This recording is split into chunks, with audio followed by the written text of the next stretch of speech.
बिस्मिल्लाहिर्रहमानिर्रहीम। मर्द के जिस्म पर बाल किस वजह से उगते हैं? मजीद तफसील में जाने से पहले हमारे नए आने वाले दोस्तों से गुजारिश है कि हमारे इस यूट्यूब चैनल तैमूर फैक्ट्स को सब्सक्राइब करें और साथ मौजूद घंटी के बटन को भी दबा दें ताकि हर नई आने वाले वीडियो के नोटिफिकेशन पहुंच सके।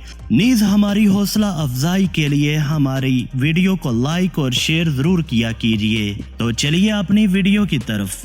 मर्द के जिस्म पर बाल एक हार्मोन की वजह से उगते हैं जिसका नाम एड्रोजन है। ये हार्मोन टेस्टिकल में बनता है। इसके अलावा थोड़ी सी मिकदार में गुर्दे के ऊपर एडर्नल ग्लैंड में भी बनता है। ये हार्मोन जितना ज्यादा बनेगा उतने ही ज्यादा जिस्म पर बाल घने होंगे और जब इस हार्मोन का लेवल कम होगा तो हेयर फॉलिकल्स जो स्किन की सबसे ऊपर वाली तह एपिडर्मिस में होती है जहाँ से बाल उगते हैं आहिस्ता आहिस्ता कम होना शुरू हो जाएंगे और जिस्म पर बाल भी कम हो जाएंगे। अगर मर्दों में एस्ट्रोजन हार्मोन की मिकदार भी ज्यादा हो जाए तो जिस्म पर बाल उगना कम हो जाते हैं। इसके अलावा डिहाइड्रोटेस्टोस्टेरोन का लेवल ज्यादा होने की वजह से हेयर फॉलिक डैमेज होती है जिसकी वजह से जिस्म पर ग्रोथ भी कम होती है।